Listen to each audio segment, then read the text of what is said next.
تو آج کے اس تحقیقاتی جائزے میں ہم ایک ایسے واقعے کی گہرائی میں جائیں گے جس نے پوری قوم کو ہلا کر رکھ دیا تھا۔ ہم بات کر رہے ہیں ایک ایسے ریاستی حمایت یافتہ ادارے کی جو اچانک اپنی ہی ریاست کے ساتھ ایک خوفناک تصادم میں الجھ گیا۔ اب دیکھیں، یہ صرف ایک عام سا مقامی مسئلہ نہیں تھا، بلکہ اس کے تار پاکستان، چین اور امریکہ کی بدلتی ہوئی خارجہ پالیسیوں کے ساتھ جڑے ہوئے تھے۔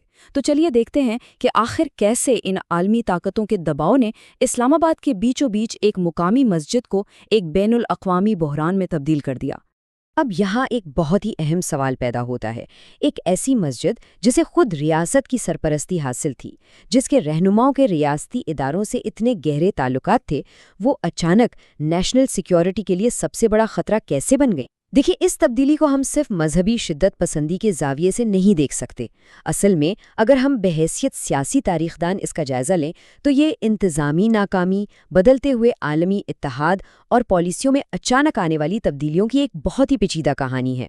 تو اس تجزیے میں ہم چند اہم پہلوؤں کو کور کریں گے۔ سب سے پہلے ہم دیکھیں گے کہ ریاست کا حلیف آخر سیکیورٹی خطرہ بنا کیسے۔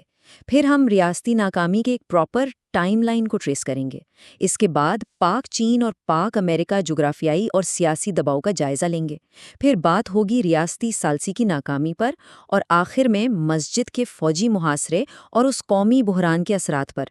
پہلا حصہ، ریاست کے حلیف سے سیکیورٹی خطرے تک کا سفر۔ اس خوفناک انجام کو سمجھنے کے لیے ہمیں سب سے پہلے اس بنیاد کو دیکھنا ہوگا، اس وقت کو جب ملٹری اسٹیبلشمنٹ اور ان مذہبی رہنماؤں کے درمیان ایک بہت ہی مضبوط اتحاد قائم تھا۔ یہ سن کر شاید آپ کو حیرت ہو، لیکن سوویت افغان جنگ کے دوران یہی مسجد ریاست کے حمایت یافتہ جنگجوؤں یعنی مجاہدین کا سب سے بڑا سینٹر تھی۔ اس دور میں تو ٹاپ ملٹری آفیشلز خود اس رشتے کو پروان چڑھا رہے تھے۔ یہ وہ وقت تھا جب عالمی طاقتوں کے مفادات اور مسجد کی سوچ بالکل ایک ہی پیج پر تھی، سب کچھ بالکل ٹھیک چل رہا تھا۔ اس دور کی بدلتی ہوئی وفاداریوں کا اس سے بڑا ثبوت کیا ہوگا کہ خود عبدالرشید غازی کی شخصیت میں ایک زبردست شفٹ آیا۔ ذرا سوچئے، قائد اعظم یونیورسٹی کا ایک لبرل طالب علم جو یونیسکو کا ملازم بھی رہا، اپنے والد کے قتل اور ریاستی پالیسیوں میں تبدیلی کے بعد اچانک ایک شدت پسند رہنما بن جاتا ہے جو اسامہ بن لادن کی تقلید کر رہا تھا۔ یہ ذاتی تبدیلی دراصل اس پورے دور کے نظریاتی تضادات کا ایک پرفیکٹ عکس تھی۔ اب آتے ہیں اس کہانی کے دوسرے حصے کی طرف، یعنی ریاستی ناکامی کی ٹائم لائن۔ دیکھیں، یہ ریڈیکلائزیشن کوئی راتوں رات کا عمل نہیں تھا، یہ تو کئی دہائیوں پر محیط ایک پروسیس تھا جسے پالیسیوں کے الٹ پھیر اور انتظامی سطح پر فیصلہ نہ کر پانے کی خامیوں نے مزید ہوا دی۔ اگر ہم اس ٹائم لائن کو ٹریک کریں تو پکچر بالکل کلیئر ہو جاتی ہے۔ 1965 میں مسجد ایک اعلیٰ روحانی مرکز کے طور پر بنتی ہے، پھر 1980 کی دہائی آتی ہے اور یہ ریاستی حمایت یافتہ مجاہدین کا مین ہب بن جاتی ہے۔ لیکن پھر 2001 آتا ہے۔ 9/11 کے بعد جب امریکہ کی وار آن ٹیرر شروع ہوئی تو پاکستان کی خارجہ پالیسی اچانک بدل گئی۔ جن لوگوں کو کل تک ہیرو سمجھا جاتا تھا انہیں یکدم دشمن قرار دے دیا گیا، اور پھر یہی ٹینشن بڑھتے بڑھتے 2007 میں ایک مکمل ملٹری آپریشن کے کلائمیکس تک جا پہنچی۔ اگر ہم اس لوکل گورننس کے بریک ڈاؤن کو قدم بقدم دیکھیں تو پتہ چلتا ہے کہ آخر یہ معاملہ اتنا بگڑا کیسے۔ پہلا قدم، مقامی لوگوں نے پولیس کو جرائم کی رپورٹس دیں جنہیں انتظامیہ نے بالکل نظر انداز کر دیا۔ دوسرا قدم، تنگ آ کر مسجد کے طلبہ نے خود ایکشن لینا شروع کر دیا اور مشتبہ قہوہ خانوں پر چھاپے مارے۔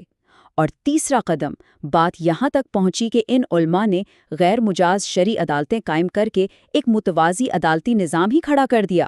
سسٹم کی اس مسلسل خاموشی نے ایک مقامی تنازع کو باقاعدہ بغاوت میں بدل دیا۔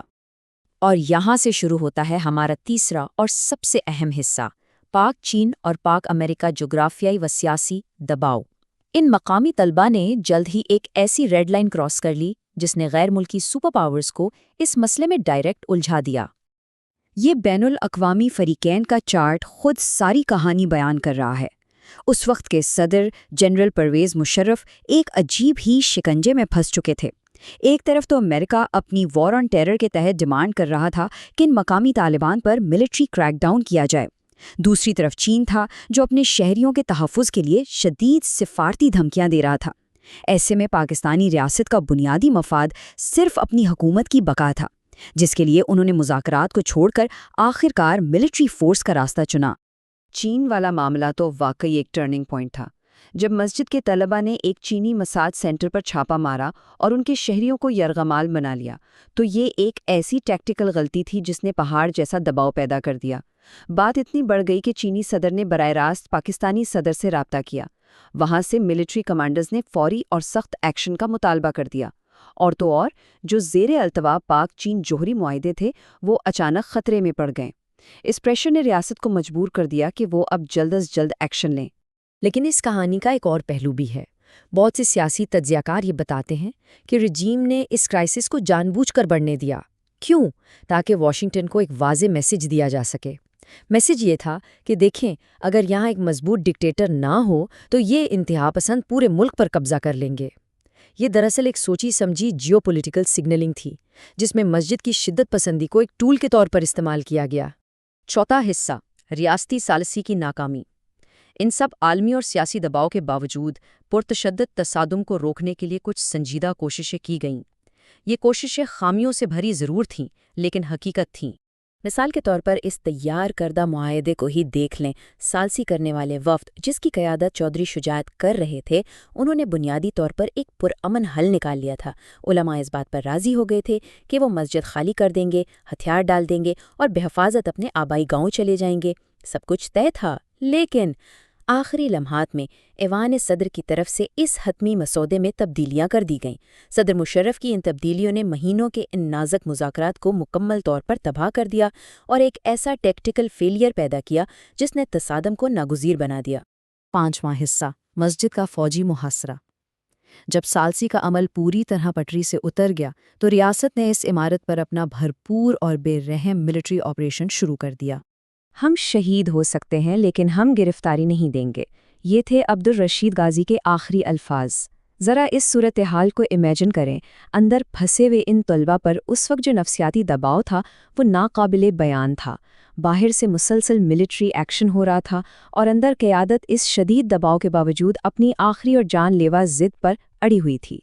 اس محاصرے کا تاریخی ریکارڈ آج بھی انتہائی متنازع ہے۔ ایک طرف ریاست کا سرکاری بیانیہ ہے جسے میڈیا پر بالکل کلین کر کے پیش کیا گیا کہ بھئی 103 مصدقہ ہلاکتیں ہوئیں، کوئی عورت یا بچہ نہیں مرا، صرف غیر ملکی ازبک عسکریت پسند مارے گئے۔ لیکن دوسری طرف اندر سے آنے والی طلبہ کی گواہیاں بالکل ہی الگ کہانی سناتی ہیں۔ سینکڑوں لوگوں کے لاپتہ ہونے کی رپورٹس، سویلین خاندانوں کا اندر پھنسے ہونا، سفید فاسفورس کی مبینہ استعمال کے دعوے اور جعلی شواہد، ان دونوں ورژنز میں زمین آسمان کا فرق ہے۔ چھٹا اور آخری حصہ، ایک قومی بحران کے اثرات۔ دیکھیں، لال مسجد پر تو بالآخر بندوقیں خاموش ہو گئیں، لیکن اس ملٹری آپریشن کے جو سماجی نتائج تھے انہوں نے پورے ملک کو ہلا کر رکھ دیا۔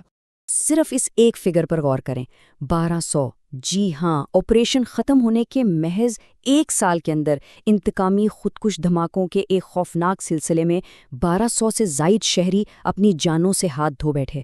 جس شدت پسندی کو روکنے کے لیے یہ ایکشن لیا گیا تھا، اس نے الٹا پورے معاشرے کو اپنی لپیٹ میں لے لیا۔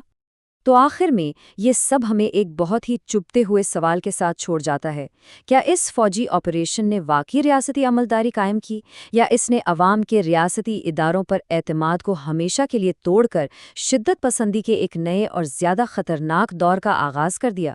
ایک ایسا بحران جو خود ریاست کی انتظامی ناکامی کی وجہ سے پیدا ہوا، اسے فوجی طاقت سے حل کرنے کی آخر ہم نے کیا قیمت چکائی؟ یہ وہ سوال ہے جو آج بھی ہماری تاریخ کا حصہ ہے، اور اس پر ہمیں بہت سوچنے کی ضرورت ہے۔ آج کے اس تحقیقاتی جائزے میں بس اتنا ہی۔